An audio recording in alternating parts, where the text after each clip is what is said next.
Sunday, September 28th, 1980 is a day that all of Adelaide will remember for the staging of the inaugural Bay to Birdwood Run. This biennial event is open to all historic motor vehicles built before 1950 and operated along similar lines to the famous London to Brighton run held in England. The Federation of Vintage Car Clubs of South Australia felt something was needed to stimulate the historic motor vehicle movement and to give the public and the state government alike a chance to see the largest possible gathering of vehicles covering the early years of motoring in South Australia. A total of 669 vehicles entered the inaugural run back in 1980, making it what we believed at the time the largest single-day run held in the Southern Hemisphere. And today there are 969 entrants, making it a world record for this type of event. We made a program to show you just a little of the effort that goes into organising this event, plus some of the vehicles that will be running today. But first, settle back and let's have a quick look at what started it all, the 1980 inaugural Bay to Birdwood. September 1980, and in Adelaide the inaugural Bay to Birdwood Run celebrates the moment when motoring became an official part of Australian history. At Glenelg, the vehicles and the people began arriving before dawn, as the first to arrive would be the first to leave.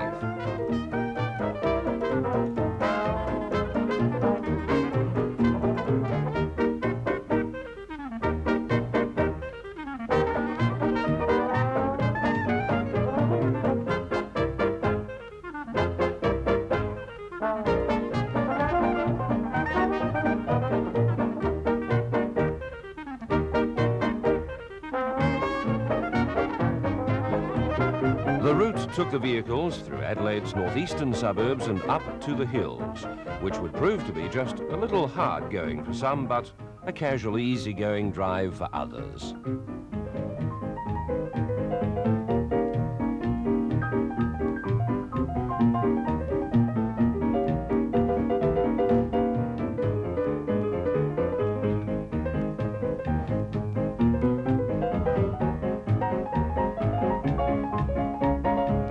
Birdwood and the Birdwood Mill, the end of the run and the culmination of months of preparation.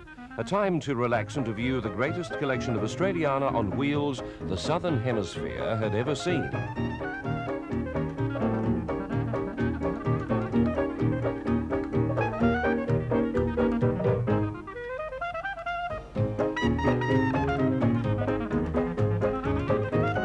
Proved to be a real family day, well worth the trip for those who travelled to Birdwood. There was lots to do and lots more to see in the Birdwood Mill, housing a renowned pioneer museum, as well as one of Australia's premier motor museums.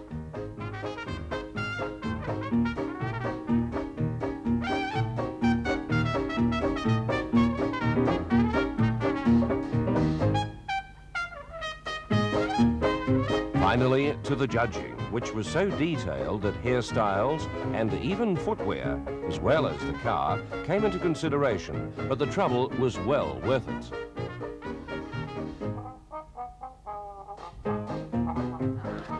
The name of the winner is Car 268, Steve Boros, a 1930 A model Ford of the Ford A Restorers Club.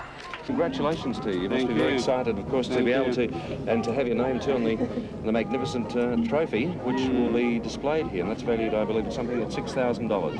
And tell us about the car. Now, it's a four-door, four-door town sedan. I bought it about 6 years ago in pieces. In pieces? Never been in a car before, and it took me about 3 years to complete the job. Goodness gracious. Well, Steve, here we are, 2 years later. Yes. And this is the winning car, of course, of the inaugural Bay to Birdwood Run. When I interviewed you after the win, you said that you worked down at the Morford Arms. I got in there on a Tuesday morning because I'm usually off on Monday. And when I walked in the kitchen, well, it was like a ballroom. Was it? Oh, it was like a big cake decorated up. The winner of the Bay to Birdwood, and the streamers everywhere, and the champagne from the boss and the managers. and the manager himself. It was a fun day. Now, you almost lost this in a fire. What happened? Well, we had a fire in the shed. Most of it got destroyed, and that car was in there, and that got damaged through the fire. What, it blistered the paintwork? Mainly the paintwork. I was working on another car at the time to enter it in to the second run. Right. But unfortunately it was partly destroyed, and I'm about 3 months behind the schedule. What's the new car that you're building up? And that also 1928 Ford I. Steve, of course, 2 years later, the girl's 2 years older and have grown up a little bit more. That will mean new costumes for them, I presume. Yes, well, we have new costumes for the twin girls, and we have our oldest daughter coming in this time, and she is dressing up, and the mother and father in the old costumes. Of course, we have many service organisations help with the actual running of the Bay to Birdwood, and one such group is the Army. Let's see what they're doing this year.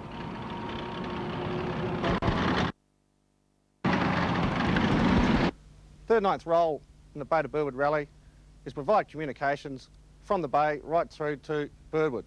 We're treating this as a training exercise, and we'll have 25 soldiers involved with radio stations 8 kilometres apart to aid in the recovery of any breakdowns that occur with the vehicles.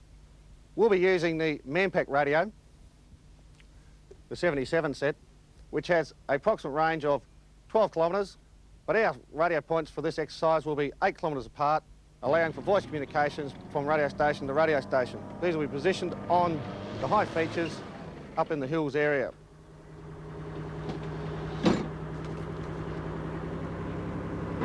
This is 1-1 Echo in position now, over. Third Ninth is an armoured reconnaissance squadron, and communications plays an important role in our operations. The Bay to Birdwood rally gives our soldiers an excellent opportunity to practice their skills and also aid in the smooth running of the rally. We'll also be operating with the military police. On ready.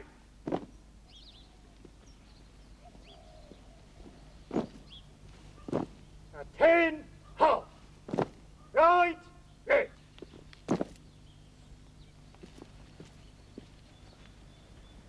Noise, back. That is. Our task for the Bay to Birdwood rally is marshalling of entrant vehicles. The task has been made a lot easier this year by the introduction of a colour code system. It consists of a buff coloured card attached to the windshield for concours vehicles, a bright green coloured card for non-concours, and a bright red sticker attached to the front of the vehicle for the veteran cars. Make yourself aware of the parking arrangements at Glenelg. As was stated, we are merely assigned the task of marshalling entrant vehicles. Make yourselves familiar with the Birdwood end of the rally, the appropriate parking areas. Remember your colour codes. The signs that you've prepared will require 2 or 3 people to place those out. The points to be manned. And as I said, remember the colour code system. It's important to make it easier on the day. Also remember, as was stated before, we're working with the state police. They'll be there if you need any help, and vice versa. If they require any help, give them the assistance they require.